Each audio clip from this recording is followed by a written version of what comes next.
എല്ലാവർക്കും നമസ്കാരം. നമ്മുടെ സ്വാതന്ത്ര്യസമര സേനാനിയായിരുന്ന വീർ സാവർക്കർ ഇപ്പോൾ വീണ്ടും ചർച്ചകളിൽ വന്നിരിക്കുകയാണ്. നമ്മുടെ പ്രധാനമന്ത്രി ശ്രീ നരേന്ദ്രമോദി ഫ്രാൻസ് സന്ദർശിക്കുകയാണ്. ഫ്രാൻസിലെ ഏറ്റവും വലിയ രണ്ടാമത്തെ നഗരമായിട്ടുള്ള മാർസെയ് അദ്ദേഹം സന്ദർശിക്കുമ്പോൾ എക്സിൽ അദ്ദേഹം ഒരു പോസ്റ്റ് ഇടുന്നു.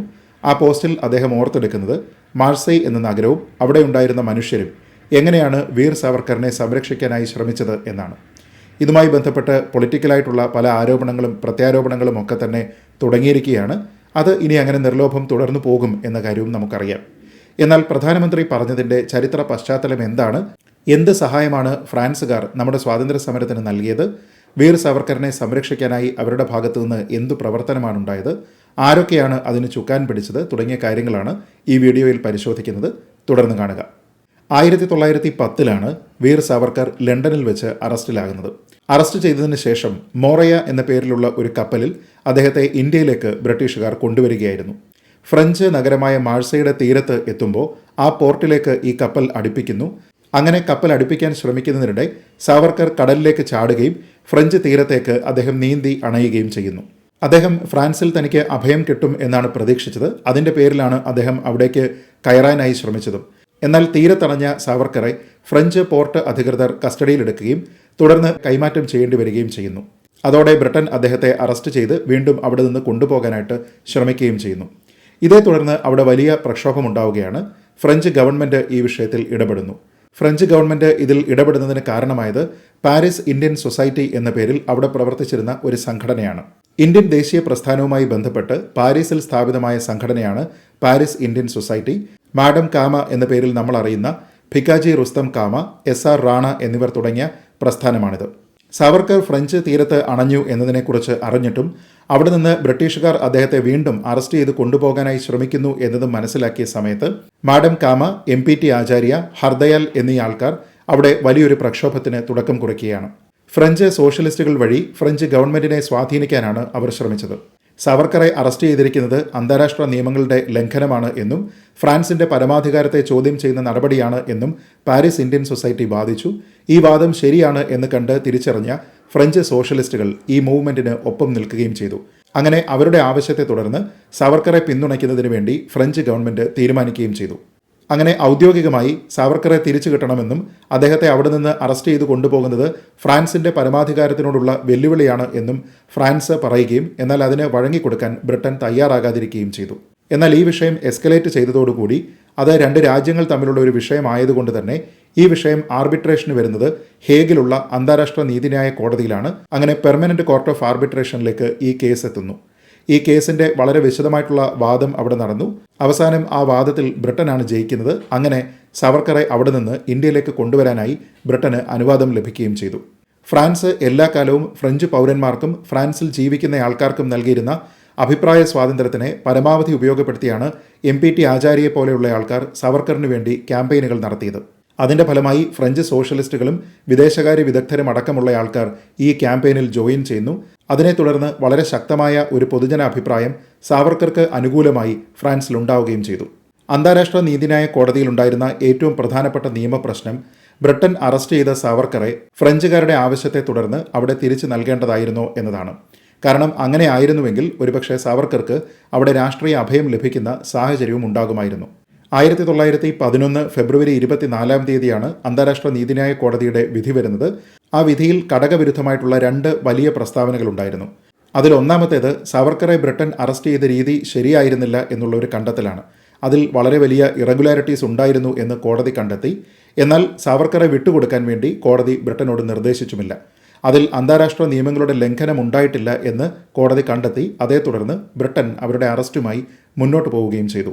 2 രാജ്യങ്ങൾ തമ്മിൽ തർക്കമുണ്ടായാൽ എങ്ങനെയാണ് പരമാധികാരം എന്ന വിഷയം നിയമപരമായി പരിഹരിക്കേണ്ടത്? ഒരു വ്യക്തിക്ക് എങ്ങനെയാണ് രാഷ്ട്രീയ അഭയം ലഭിക്കേണ്ടത്?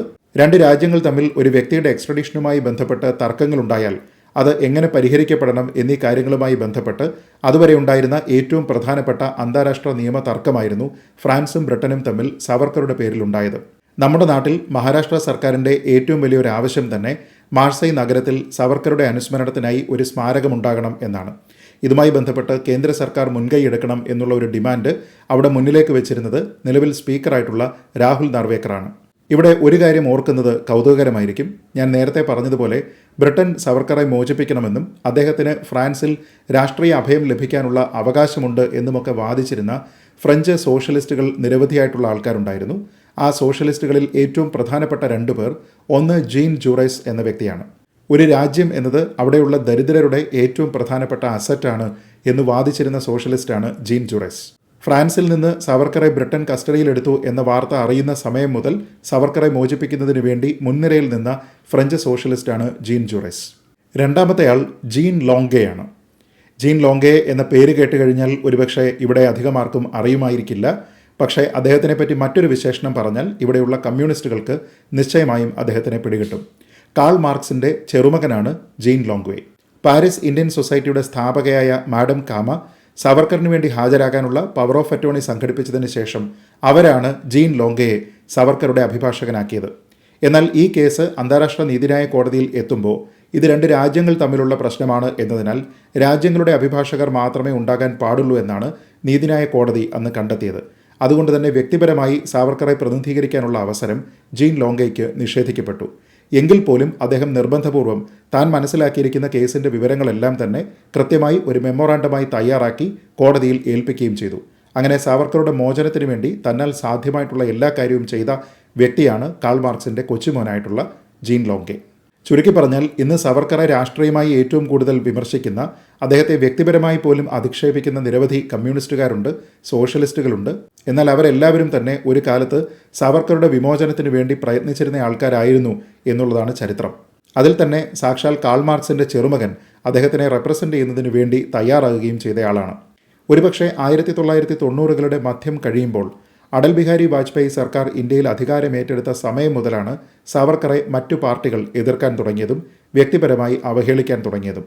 അതുവരെ ഇന്ത്യയുടെ എല്ലാ പ്രധാനപ്പെട്ട രാഷ്ട്രീയ നേതാക്കന്മാരും, കോൺഗ്രസ്സുകാരായിക്കോട്ടെ മറ്റ് പാർട്ടികളിലുള്ള ആൾക്കാരായിക്കോട്ടെ, ഇവരെല്ലാവരും സാവർക്കറെ രാഷ്ട്രീയമായി എതിർക്കുന്ന സമയത്ത് പോലും അദ്ദേഹത്തിൻ്റെ സ്വാതന്ത്ര്യസമര പ്രസ്ഥാനവുമായി ബന്ധപ്പെട്ട ത്യാഗങ്ങളെയോ അദ്ദേഹത്തിൻ്റെ ദേശസ്നേഹത്തെയോ വില കുറച്ച് കാണാൻ ഒരിക്കലും ശ്രമിച്ചിട്ടില്ല.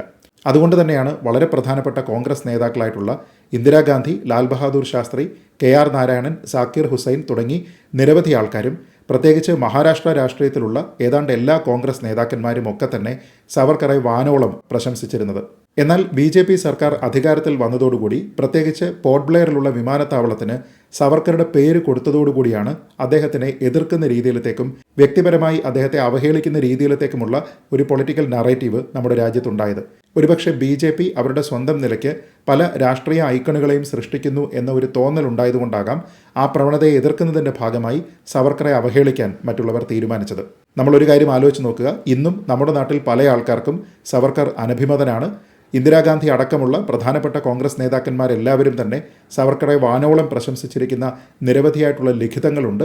എന്നിട്ട് പോലും ഇന്നുള്ള ആൾക്കാർ അദ്ദേഹത്തിന് യാതൊരു വിധത്തിലുള്ള വിലയും കൊടുക്കാതെ അദ്ദേഹത്തിനെ അവഹേളിക്കുന്നതിന് വേണ്ടിയിട്ടാണ് കൂടുതൽ പേരും ശ്രമിക്കുന്നത്. ആ സമയത്താണ് ഫ്രാൻസ് എന്ന ഒരു സ്വതന്ത്ര പരമാധികാര രാജ്യം, നമ്മുടെ അയൽരാജ്യമല്ലാത്ത ഒരു രാജ്യം, എങ്ങനെയാണ് സവർക്കറുടെ അവകാശ സംരക്ഷണത്തിന് വേണ്ടി അന്താരാഷ്ട്ര നീതിന്യായ കോടതിയിലേക്ക് പോലും പോയത് എന്നത് ആലോചിച്ച് നോക്കുക. നമ്മുടെ സ്വാതന്ത്ര്യസമര പ്രസ്ഥാനവുമായി ബന്ധപ്പെട്ട നേതാക്കന്മാരെ അംഗീകരിക്കാൻ നമുക്ക് കഴിയില്ല എങ്കിലും മറ്റു പല രാജ്യങ്ങളിലുമുള്ള ആൾക്കാർ അതിനൊക്കെ ശ്രമിക്കുന്നത് കാണുമ്പോഴാണ് ഒരു ഇന്ത്യക്കാരൻ എന്ന രീതിയിൽ നമുക്ക് നമ്മുടെ നാട്ടിലുള്ള ആൾക്കാർ എന്ത് തരത്തിലുള്ള രാഷ്ട്രീയ വിമർശനമാണ് നടത്തുന്നത് എന്നതിനെക്കുറിച്ച് വീണ്ടും ചിന്തിക്കേണ്ടി വരുന്നത്. ഇന്ദിരാഗാന്ധി സാവർക്കറെ പ്രശംസിച്ചിരുന്നു, സവർക്കറുടെ പേരിൽ സ്റ്റാമ്പ് ഇറക്കിയിരുന്നു, അദ്ദേഹത്തിൻ്റെ സെൻറ്റിനറി സെലിബ്രേഷനുമായി ബന്ധപ്പെട്ട് സ്വന്തം കയ്യിൽ നിന്ന് പണം മുടക്കിയിരുന്നു. ലാൽ ബഹാദൂർ ശാസ്ത്രി അദ്ദേഹത്തിന് പെൻഷൻ നൽകാൻ തയ്യാറായിരുന്നു. മഹാരാഷ്ട്രയിൽ കോൺഗ്രസ് സർക്കാർ ഭരിക്കുന്ന സമയത്ത് സംസ്ഥാന സർക്കാരിൻ്റെ പെൻഷൻ പോലും പ്രത്യേകമായി അദ്ദേഹത്തിന് എത്തിച്ചു നൽകിയിരുന്നു. അവിടെ നിന്നാണ് ഇന്ന് പല ആൾക്കാരും ബ്രിട്ടീഷുകാരുടെ ഷൂ നക്കി തുടങ്ങിയ കാര്യങ്ങളൊക്കെ തന്നെ സവർക്കറെ വിശേഷിപ്പിക്കുന്നത്. എന്തായാലും സവർക്കറെ പറ്റി, സവർക്കറിന് ഫ്രാൻസിലുണ്ടായിരുന്ന സ്വാധീനത്തെപ്പറ്റിയൊക്കെ തന്നെ കൂടുതലായി ചർച്ച ചെയ്യുന്നതിന് വേണ്ടി പ്രധാനമന്ത്രി നരേന്ദ്രമോദിയുടെ ഈ ഫ്രഞ്ച് സന്ദർശനവും അദ്ദേഹത്തിൻ്റെ അഭിപ്രായ പ്രകടനവും ഒക്കെ തന്നെ കാരണമായി എന്നുള്ളതാണ് വസ്തുത. വീഡിയോ കണ്ട എല്ലാവർക്കും നന്ദി. ജയ് ഹിന്ദ്.